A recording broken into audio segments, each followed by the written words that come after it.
Setup के अंदर में देखते हैं मार्जिन क्या होता है, ओरिएंटेशन क्या होता है, साइज, कॉलम, ये सारी चीज़ों को देखते हैं। ठीक है, तो सबसे पहले प्रैक्टिस के लिए कुछ टेक्स्ट यहाँ पे हम ले लें, इक्वल टू RAND। मान लिया हम कि 5 पैराग्राफ यहाँ पे हम लेना चाहते हैं, तो इसके अंदर में 5 टाइप करके इंटर बटन प्रेस करेंगे। ठीक है, तो यहाँ पे टोटल 5 पैराग्राफ्स आ चुके हैं। ठीक है, और यदि बढ़ाना है तो यहाँ से कॉपी पेस्ट करके भी हम यहाँ पे बढ़ा सकते हैं। ठीक है, कोई दिक्कत है यहाँ तक, है ना?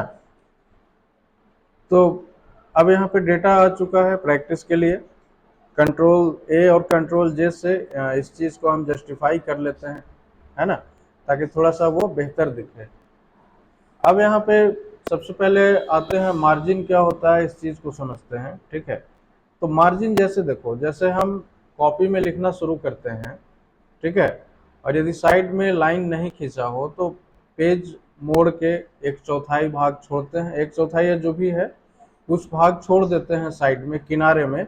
जैसे यहाँ पे ये वाला छूटा हुआ है, ठीक है, तो उसी को हम क्या कहते हैं, मार्जिन कहते हैं। जैसे यहाँ पे ये वाला एरिया, यहाँ पे यहाँ से लेके ये वाला एरिया, इतना एरिया, ये हमारा क्या है, मार्जिन है। ठीक है,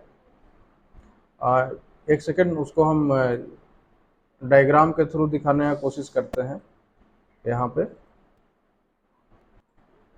जैसे यहाँ पे हम ये, जैसे ये वाला एरिया, ठीक है, यहाँ से लेके यहाँ तक ये सब क्या है, मार्जिन है।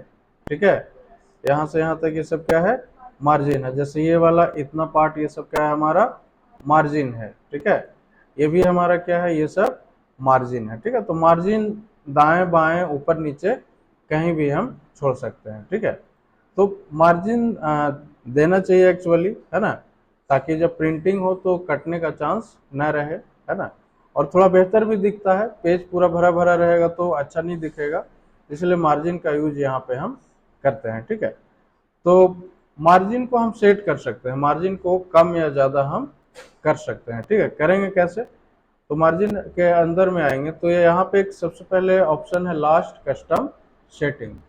तो लास्ट कस्टम सेटिंग वो होता है जिसको हमने लास्ट टाइम कस्टमाइज किया है। कस्टमाइज करना मतलब कि अपने हिसाब से मार्जिन हमने सेट किया था, वही ऑप्शन यहाँ पे डिस्प्ले हो रहा है। ठीक है, तो अभी बाय डिफॉल्ट यहाँ पे नॉर्मल है ना, ये नॉर्मल है। यदि हम यहाँ से नैरो करें तो ये चारों तरफ मार्जिन इसका कम गया, चारों तरफ मार्जिन इसमें कम हो गया। ठीक है, अब चूंकि नीचे यहाँ पे ज्यादा दिख रहा है, उसका कारण ये है कि टेक्स्ट इसमें हमारा कम है ना, इसीलिए यहाँ पे वो नीचे ज्यादा दिख रहा है, लेकिन मार्जिन हमारा चारों तरफ यहाँ से कम गया।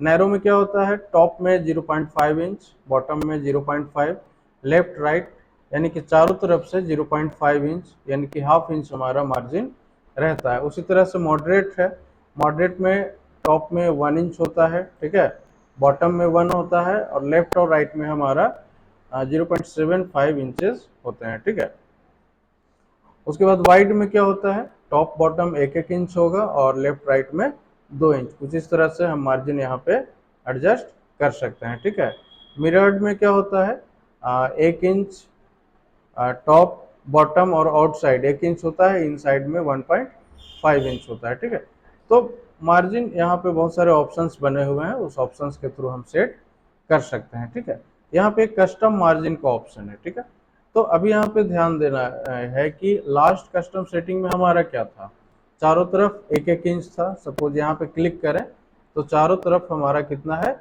1-1 इंच है। हम यहाँ पे मान लिया कस्टम मार्जिन में चले आए और यहाँ पे टॉप में हम 0.60 इंच कर दें। ठीक है, टॉप में कितना करें, 0.60। ठीक है, उसके बाद बॉटम में हम कंसीडर कर लें कि 0.90 इंचेस कर लें। ठीक है, उसके बाद लेफ्ट में सपोज 2 इंच कर लें और राइट में 3 इंच कर लें। उसके बाद हम ओके करते हैं। ठीक है, तो मार्जिन हमारा कुछ इस तरह से सेट हुआ। ठीक है, अब यहाँ पे यदि चले आए तो जो लास्ट टाइम हमने एडिट किया, ठीक है, जो लास्ट टाइम हमने कस्टमाइज किया, ठीक है, वो यहाँ पे डिस्प्ले हो रहा है ना, लास्ट कस्टम सेटिंग में ये हो रहा है। टॉप में 0.6 रखा था, बॉटम में 0.9, लेफ्ट में 2 इंच, राइट में 3 इंच। तो लास्ट कस्टम सेटिंग हमारा यही था, इसलिए ये यहाँ पे डिस्प्ले हो रहा है, ठीक है। तो आई थिंक मार्जिन में किसी तरह का दिक्कत है, फिलहाल इसको हम यहाँ पे नॉर्मल कर लेते हैं, है ना। यहाँ पे एक ऑप्शन है ओरिएंटेशन का, ठीक है। ओरिएंटेशन क्या होता है कि अभी जैसे हम यहाँ पे इसका प्रिंट प्रीव्यू देखें, प्रिंट प्रीव्यू, ठीक है, तो ये कुछ इस तरह से दिख रहा है, ठीक है। ये ऑप्शन यहाँ भी है ओरिएंटेशन का। यदि हम यहाँ से ओरिएंटेशन चेंज करें तो अभी ये हमारा पोर्ट्रेट वे में है। किस वे में है? पोर्ट्रेट वे में। यदि हम लैंडस्केप करें तो ये पेज कुछ इस तरह से डिस्प्ले होगा और प्रिंट भी इसी तरह से होगा। बस समझ में आ गई ना, प्रिंट भी हमारा इसी तरह से होगा, ठीक है। अब यहाँ पे ये थोड़ा चौड़ा दिखने लगा, है ना। तो अभी जैसे हमारा ये लैंडस्केप है, ठीक है, तो डॉक्यूमेंट हमारा कुछ इस तरह से यहाँ पे डिस्प्ले हो रहा है, ठीक है। यदि हम इसी चीज को यहाँ से पोर्ट्रेट करें, पोर्ट्रेट यहाँ से करें, तो हमारा डिस्प्ले कुछ इस तरह का यहाँ पे दिखने शुरू हो जाएगा, ठीक है। तो आई थिंक यहाँ तक किसी तरह का दिक्कत है नहीं ना।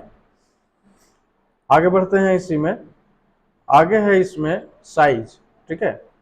तो साइज की जानकारी होना काफ़ी ज़रूरी है, साइज मालूम होना चाहिए, ठीक है। जैसे बेसिकली जो हम लोग पेज यूज करते हैं वो किस साइज का होता है? A4 साइज का होता है ना। ज़्यादातर जो हम लोग पेज यूज करते हैं वो किस साइज का होता है? A4 साइज का, है ना। हम दिखाते हैं, जैसे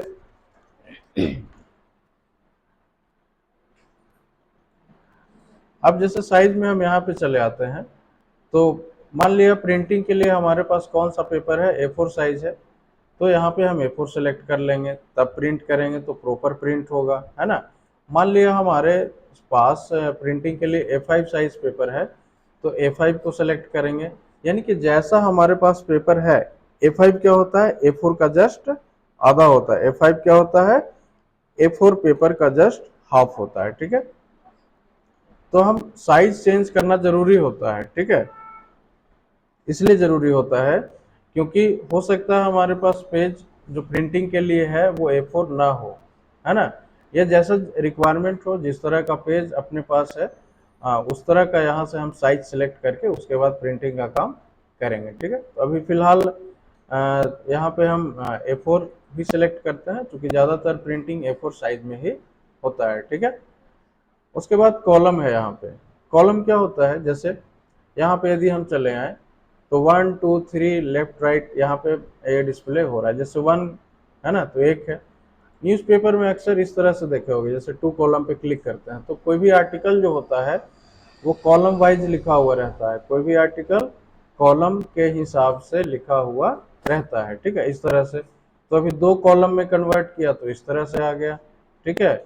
यदि हम 3 कॉलम करें तो इस तरह से हो गया, है ना। उसके बाद यदि लेफ्ट में यदि क्लिक करें तो लेफ्ट साइड में हमारा क्या हो जाएगा? कम जाएगा, और राइट साइड में ज़्यादा रहेगा। यदि राइट वाले को क्लिक करें तो लेफ्ट में हमारा ज़्यादा रहेगा टेक्स्ट और राइट में हमारा कम रहेगा। तो आई थिंक कॉलम में किसी तरह का दिक्कत है नहीं ना। मोर कॉलम ऑप्शन में वही सेम ऑप्शन यहाँ पे हैं, ठीक है। हम यहाँ से नंबर ऑफ कॉलम इंक्रीज या डिक्रीज कर सकते हैं। जैसे यहाँ पे यदि 1 करके ओके करें तो सारा 1 कॉलम में हो गया, है ना। यदि हम यहाँ पे 4 करके करें, ठीक है, तो सारा कंटेंट 4 कॉलम में हो जाएगा। तो कॉलम को मैन्युअली हम एडजस्ट कर सकते हैं। मान लिया 5 कॉलम करें तो 5 कॉलम में, यहाँ पे इसका सैंपल प्रीव्यू भी दिख रहा है, ठीक है ना। तो इस तरह से हम कॉलम को एडजस्ट कर सकते हैं।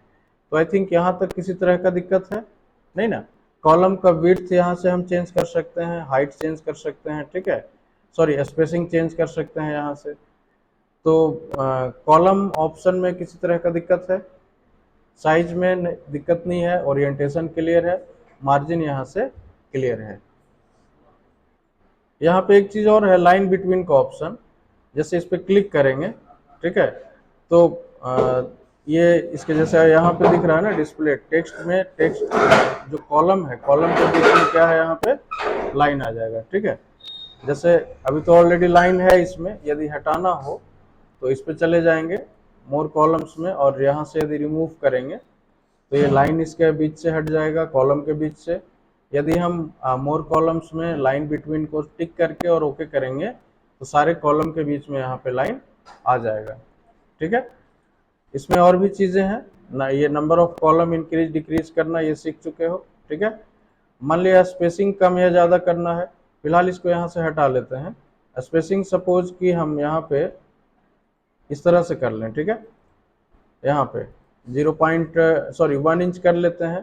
ठीक है ना, दूसरे कॉलम में कितना 1 इंच कर लेते हैं। उसके बाद कॉलम विड्थ को हम यहाँ पे कम कर लेते हैं। उसके बाद यहाँ पे सैंपल प्रीव्यू दिख ही रहा है, ओके करेंगे तो ये वाला जो स्पेसिंग हुआ वो कितने इंच का हो गया, 1 इंच का हो गया। ठीक है, तो जैसा रिक्वायरमेंट हो, जैसा जरूरत हो, वैसा हम इसको एडजस्ट कर सकते हैं। ठीक है, इक्वल कॉलम विड्थ करेंगे यहाँ से तो सारा का सारा क्या होगा, इक्वली डिस्ट्रीब्यूट हो जाएगा, मतलब सारे के सारे इक्वल हो जाएंगे। ठीक है ना, तो हालांकि कॉलम विड्थ को इक्वली रखना चाहिए, है ना, या कॉलम के स्पेसिंग को इक्वल रखना चाहिए ताकि दिखने में खराब न लगे। ठीक है, तो आज इतना ही रहने देते हैं।